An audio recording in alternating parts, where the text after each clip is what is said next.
Since the release of Resident Evil Village, us fans have been eager to find answers about the ending of RE8. Village ends with Chris and his team leaving with Mia and Rose after the village is destroyed.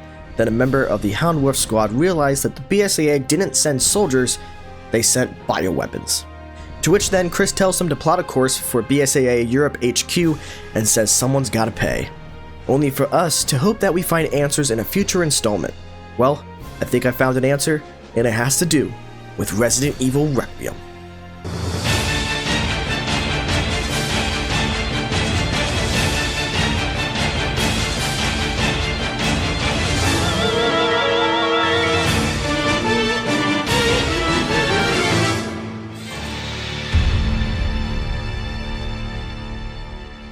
First off, I need to shout out Tony from Residents of Evil. I stumbled upon his post only to then realize there may be a connection to Resident Evil 8 and Resident Evil 9. He also has his own channel on YouTube called New to Retro Reviews, so y'all go show him some love.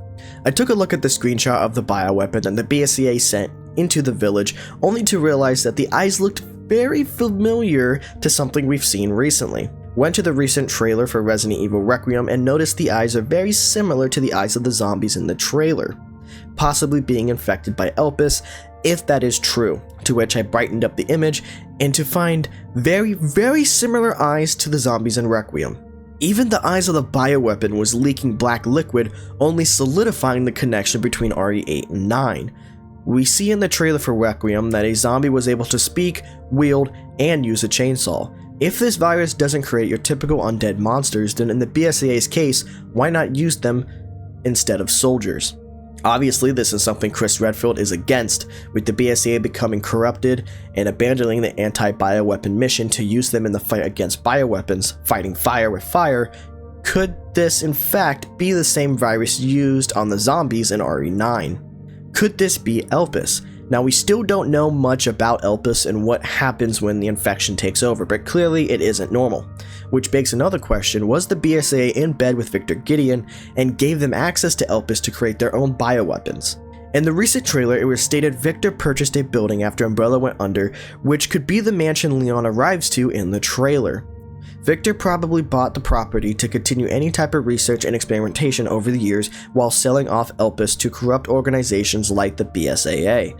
After doing some research, the name Elpis is the ancient Greek word for hope, originating from a minor goddess, which begs another question. Does Elpis give them the hope that Umbrella remnants can continue out their work and achieve what Wesker was hoping for? Global saturation. This now opens the doors to all new possibilities as to what could happen in Resident Evil Requiem. In the reveal trailer, we could hear what could very well be Chris Redfield voiced by Jeff Shine, who voiced Carlos in Resident Evil 3 Remake. Could Chris find his path crossing along with Leon and Grace while pursuing Victor or the BSAA? So many questions that need to be answered. I do have a theory that these 5 characters we see in this Resident Evil 30th anniversary artwork could be returning in this next installment, mainly because Grace Ashcroft is there with everyone else, and it just feels odd that for the anniversary art she would be included, with this being her first appearance. We have both Leon and Grace confirmed to be the only playable characters, but they may not be the only returning characters. If my theory is true, then we still need to see Chris, Claire, Jill, and of course, we can't have Leon without Ada. Resident Evil Requiem is shaping up to be one of the most anticipating games of 2026, with the game only 2 months away. I honestly think this would be an excellent opportunity to tie Village in with the rest of the series and make it feel more connected with the previous and future titles.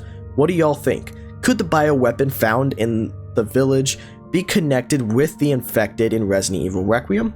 Let me know your thoughts down in the comments below, and if you enjoyed this video, make sure to like and subscribe for more RE coverage. As always, I'm Dave, and thank you for taking the time to watch this video. I'll catch you in the next one. Peace out. God bless.